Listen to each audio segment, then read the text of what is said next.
আছে তারা এখানে বসে বাচ্চারা নিয়ে বিষয়টা হচ্ছে আমরা বিগত 35 বছর ধরেও এরকম পাইছি না। আমি যতটুকু বুঝে রয়েছি, আমার বোনও এখানে জিমন্যাস্টিক্স খেলছে, কিন্তু এরকম সিচুয়েশন এখনও হয়নি। কিন্তু তারা কি করছে, কালকার থেকে কইতেছে 100 টাকা পার মান্থ গার্জেনরা দিতে দিব। তো কটা গার্জেন দিব? এখন উনি যেন বললো যে মা আসে, ভাই আসে, বোন আসে, সবাই আসে, যার যার আলাদা আলাদা একই ফ্যামিলিতে 3 জন ফিল্ম হইতে পারে। তো সবার আই কার্ড তাহলে 300 টাকা, একজনের ফ্যামিলি 3 জন আসলে 300 টাকা করে আই কার্ড করতে হবে। তাহলে আমরা কি টাকার গদি নিয়ে বসেছি? টাকার গদি নিয়ে বসেছি? তারা তো বিজনেস শুরু করেছে, এটা এইরকম বিজনেস করতে নেই। বাচ্চারা একটা প্রবলেম হইতেছে, অনেক সময় টয়লেটে যায়, একটা মেয়েটা যে সময় টয়লেট করতে যাবো আগের একটা ভর্তির সিস্টেম আছে, ঠিক আছে, যে 1 মাস 2 মাস ভর্তি নিত। এখন তারা বিজনেসের লিগে কি করছে, সারা বছর ভর্তি, দুর্গাপূজার পরেও ভর্তি নিছে। তাহলে এই ছেলেটা কোন টিমটার মধ্যে, কোন সেশনের মধ্যে গিয়ে জয়েন করবো? কোনো পার্টিকুলার কোনো কিছু মেনটেন নেই। যে সময় আইতেছে ভর্তি নিতেছে, আগে তো বয়সের কিচ্ছু নাই, তার কাছে এখন শুধু টাকা দাও, ভর্তি হোক, শেষ।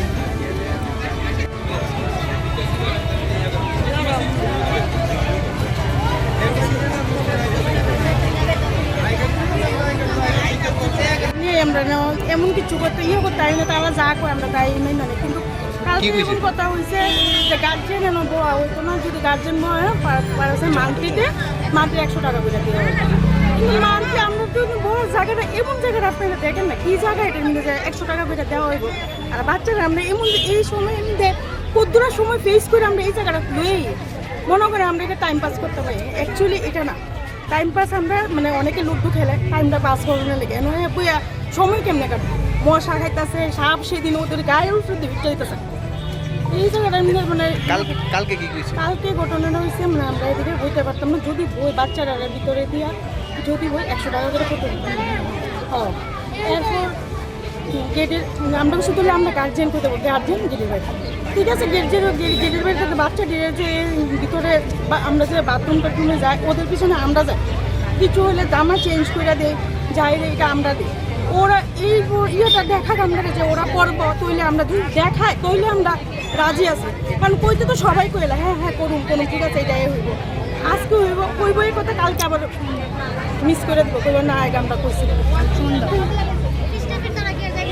আমি এতটুকু শুনছি, এটাই স্যারেরা আমি জানাইলাম। স্যার এর আগে কি হয়েছে ওরা জানে, ওদের কোনো প্রবলেম নাই। কিন্তু হঠাৎ করে কালকে দেখা যাচ্ছে এরপরে প্রথম তো আমরা ভর্তি হয়েছি 600 টাকা দিয়ে, বিগত 1 বছর পরে তারা এটা করে নিয়েছে 1200 টাকা, ঠিক আছে। আমরা বাচ্চা পড়াইতেছি, তারা এটা করতেছে ডেভেলপমেন্ট ওয়ার্ডের লেগে আপনার টাকাটা বাড়াইছে, ঠিক আছে, এটা আমরা মাইকে নিচ্ছি।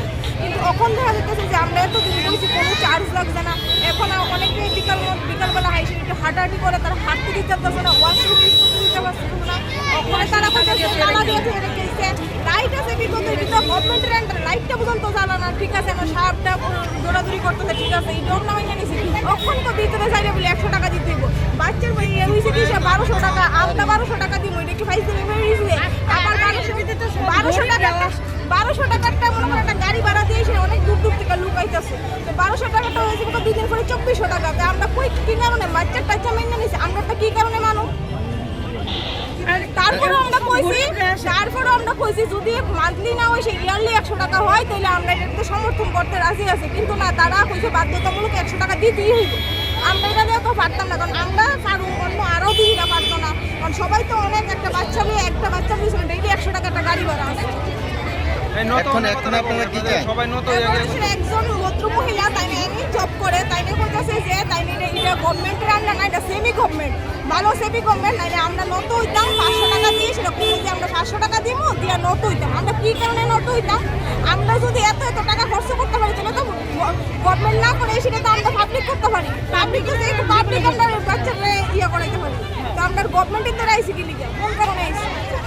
এখন কি চান আপনারা? আমরা চাই আমরা ভিতরে প্রবেশ করব, কিন্তু আমরা কোনো 100 টাকা চার্জ দিতে পারতাম না। একটা আই কার্ডের দাম কি 100 টাকা? আপনারা এরকম হইতেছে, মানে আপনারা যদি কইতে পারেন যে একটা আই কার্ড 10 টাকা একটা ফ্রি আছে, মান্থলি আইছে আমরা দিয়ে দিন 10-20 টাকা। একটা আই কার্ডের মূল্য কি মান্থলি 100 টাকা হইতে পারে? বাইরে থাকার কারণ হচ্ছে আমরা ভিতরে এলাও করতেছে না, আমরা হাঁটতে পারতেছি না, নিজের ডিসিপ্লিন তারা নিজের ডিসিপ্লিন মতো আমরা এভাবে হাঁটলে প্রবলেম হয় তারা, তার লেগে আর কি। মানে কোনো কি কিচ্ছু না আপনারা এদিকে একটু আমি কেছি, আপনারা কি কোনো কিছু চাপাই দেওয়ার চেষ্টা করছে এখান থেকে? না না, এমন কোনো কিছু চাপাই দেওয়ার চেষ্টা করছে না, কিন্তু তারার ভিতরে বইতে পারতাম না। হ্যাঁ, তারপরে ভিতরে আমরা বলে নোংরা ফালাই গড়াই রাখি, এরকম তারা আলোচনা করে আমরা নিয়ে আসি আর কি। তাদের বক্তব্য এখন ঢুকতে গেলে কি করতে হবে কিছু? ঢুকতে গেলে আমাদের 100 টাকা করে দিতে লাগবো, নাইলে আমরা ঢুকতে পারতাম না। আমরা অনেক দূরের থেকে আইসে যদি বাচ্চারা নিয়ে এটার ভিতরে, তারপরে আবার যাইতে 100 টাকা এমনি জায়গা, আওয়া যাওয়ার ভাড়া, কেউ থাকে 2টা বাচ্চা, কেউ থাকে 3টা বাচ্চা, তো এই তাহলে কি 2বার 3বার 4বার আমরা আপ ডাউন করবো এই রাস্তাটা দিয়ে।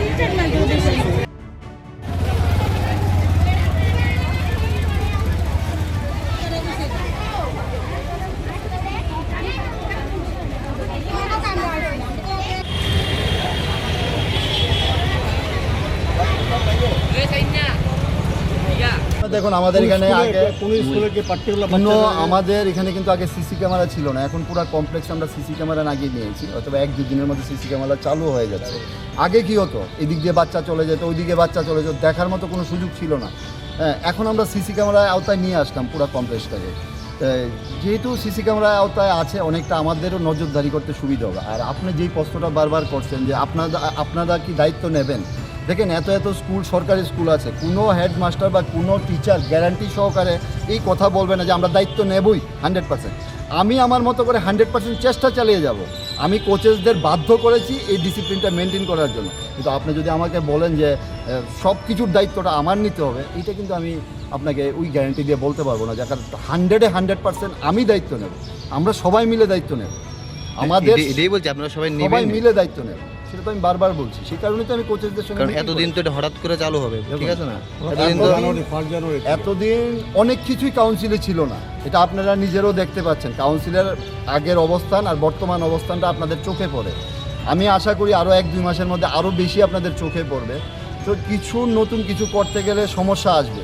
দেখুন কালকে কে বা কারা বুঝে না বুঝে হয়তো বা কোনো নিউজ চ্যানেলে নিউজ করিয়ে দিয়েছে। আসল কথা বাস্তব জিনিসটা তো, যেমন আপনারা আজকে আমার কাছে আসলেন, আমি আপনার কাছে বাস্তব জিনিসটা তুলে ধরলাম। এতে আমার ব্যক্তিগত কোনো স্বার্থ নেই, আমি আমার স্পোর্টসের স্বার্থে করেছি, আমার প্লেয়ারের স্বার্থে করেছি, কমপ্লেক্সের স্বার্থে করেছি। কারণ আমার প্রত্যেকটা সেন্টার ডিসিপ্লিন হইতে চলতে লাগে, কারণ যেইভাবে চলছে এইভাবে আমি চলতে দেবো না আগামী। উদ্দেশ্য একটাই, রাজ্যের প্লেয়ারকে ভালো জায়গায় নিয়ে যাওয়া। যেভাবে রাজ্যের মাননীয় মুখ্যমন্ত্রী, স্পোর্টস মিনিস্টার, সব লিডাররা চেষ্টা করছে খেলাধুলাকে এগিয়ে নিয়ে যাওয়ার জন্য, আমরাও কাউন্সিল তাদের সঙ্গে একমত প্রকাশ করে আমরাও আমাদের কাউন্সিলকে এগিয়ে নিয়ে যাওয়ার জন্য আমরা বিভিন্ন প্রয়াস চালিয়ে যাচ্ছি। এই বিষয়টি নিয়ে কি আপনি রাজ্যের ক্রীড়ামন্ত্রীর সাথে কথা বলেছেন? এই বিষয়টা নিয়ে আমি কথা বলিনি, কিন্তু আমি বলবো। হ্যাঁ, উনি ব্যস্ত ছিলেন, আমি বলবো, কারণ প্রত্যেকটা জিনিস আমি ওনাকে জানিয়েই করার চেষ্টা করি। এটা জাস্ট আমরা আলোচনা করেছি, এখন অবধি এরকম না যে আমি আজকে থেকেই বন্ধ করে দিয়েছি। আমি টাইমও দিয়েছি, একটা জানুয়ারি মাসের 1 তারিখ, এটা লং টাইম সময় আছে আমার কাছে, এর মধ্যে আমি মিনিস্টার স্যারের সঙ্গে কথা বলে নেব। আপনারা আরেকটা বিষয়, 100 টাকা করে মাসে না রেখে মানে 1 বছরে 100 টাকা রাখার কোনো পরিকল্পনা কি? দেখুন তাহলে তো এটা বোঝা যাচ্ছে আপনারা ব্যবসা করার চেষ্টা করছেন। না, এখন বিষয়টা আমি আপনাকে বলছি, এটা শুধু স্পোর্টসের ক্ষেত্রেই কিন্তু এই বিষয়টা বারবার উঠে আসে। এটা নিয়ে আমার অবজেকশন আছে যে আমরা আজকালের দিনে যদি কোনো টিচারের বাড়িতে আমাদের বাড়ির ছেলে মেয়েদের পাঠাই, 7,000, 8,000, 10,000 টাকা টিচার ফ্রি দিতে আমরা একবারও চিন্তা করি না। কিন্তু তার জন্য তো স্টুডেন্ট থেকে রাখছেনই আপনারা। না করি না, কিন্তু স্পোর্টসের ক্ষেত্রে যখন মাসে 100 টাকা দিতে হয়, তখন এটা নিয়ে কিন্তু অনেকটা গানা বাজনা করি। তার মানে কি স্পোর্টসের কোনো কি মানে অস্তিত্ব নেই রাজ্যে, মানে স্পোর্টসের কোনো সম্মান নেই? তো স্পোর্টসটাকে এত হালকাভাবে কেন দেখছি আমরা?